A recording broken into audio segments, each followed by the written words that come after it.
Hello everyone, welcome to Young Innovators.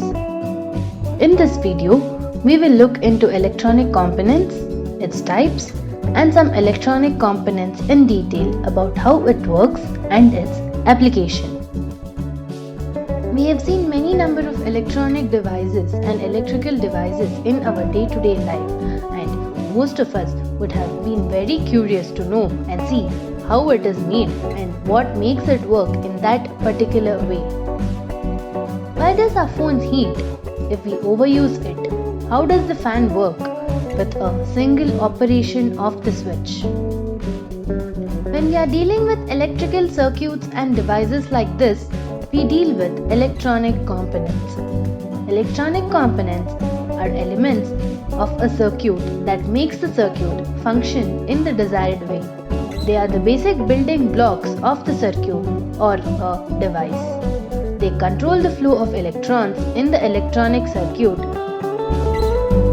When these electronic components are put on a circuit board and connected together, it forms an electronic circuit, and each of the components perform a specific task. Now, coming to types of electronic components, there are mainly two types: active components and passive components. Looking into active components, an active component is a component that consumes the energy in form of voltage and supplies it to the component in form of current. They amplify the signal and increase the power that is consumed in the circuit.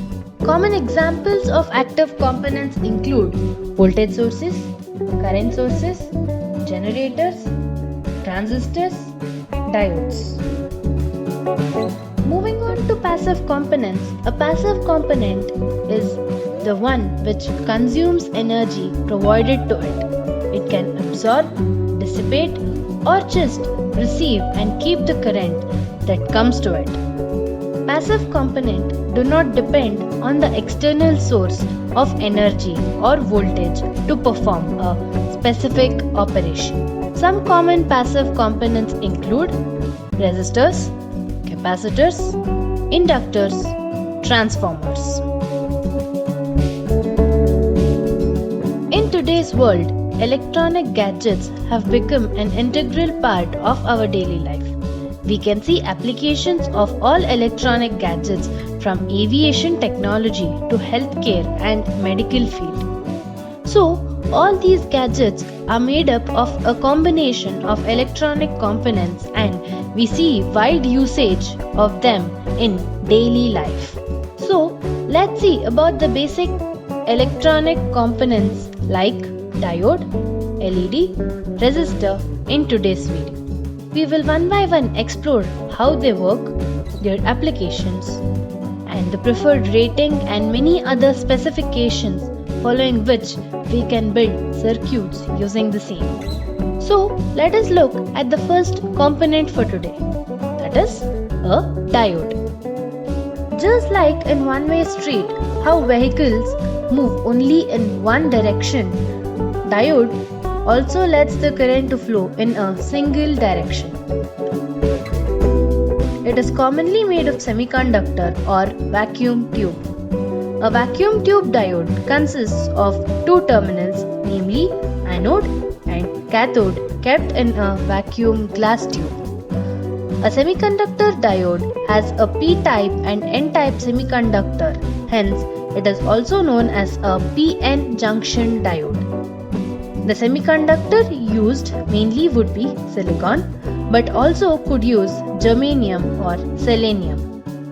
Now, let us see how a PN junction diode works. A PN junction diode is formed by joining p-type and n-type material together, and these results in excess electrons on n side and excess holes on p side, hence resulting in diffusion or movement of electrons towards the holes and holes towards the electrons when the current is passed through the diode. The terminal on the p side is called anode and the terminal on the n side is called cathode. When the anode is connected to P side and cathode is connected to N side, the diode conducts and it is told to be in forward bias. And when the connections are reversed, the diode does not conduct and this is told to be in reverse bias. There are many types of diode, namely PN Junction Diode, Zener Diode, Photodiode, Schottky Diode and LED. Now let us see our next component and a type of diode, that is an LED. LED stands for light emitting diode and is a semiconductor diode that emits light when current passes through it.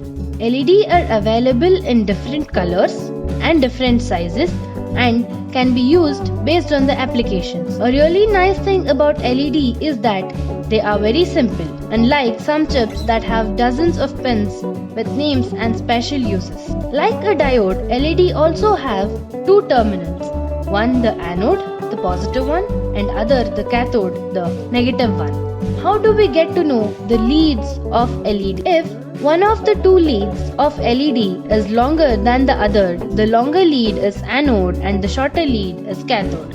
If the LED has two leads with the same length, you can look at the metal plate inside the LED. The smaller plate indicates the anode and the larger plate indicates the cathode. If the LED has a flat area, the lead adjacent to that flat area is the negative lead, that is the cathode. Where can we use LED?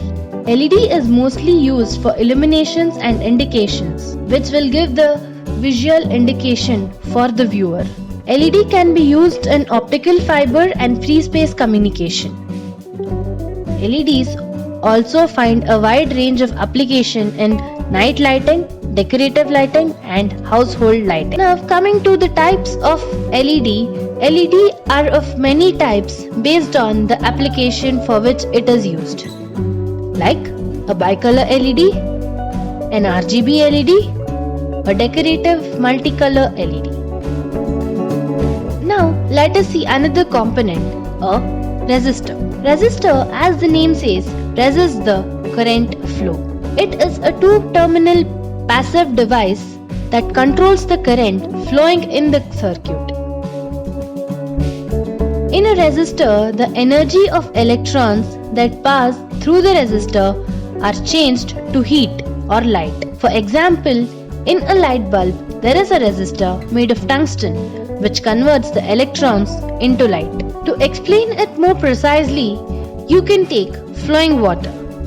When there is any pressure in the flow of water or any barrier, the flow can reduce. In the same way, if we put a resistor between the lamp and the battery, the intensity might reduce based on the value of the resistor. There are many types of resistors, namely a fixed resistor. A fixed resistor or a fixed value resistor is a component where the resistance value offered will be the same throughout the circuit. A variable resistor. A variable resistor is a resistor where we can vary the resistance in the circuit by the knob or the winding provided. A potentiometer, a rheostat are the examples for your variable resistor. A day-to-day example of your potentiometer is the fan regulator which you see in your places. One more type of resistor is a light dependent resistor that varies the output based on the intensity of light that falls on the resistor. Most of the resistor have values found by the color bands marked on the resistor. They might be of a 4-band or a 5-band resistor, and this process of finding the value of resistor based on the color band is termed as the color coding of resistor and is followed looking at this chart. Now considering that I have a 4-band resistor, there the first band gives the first significant digit, the second band gives the second significant digit, the third band gives the multiplication factor and the fourth band gives tolerance.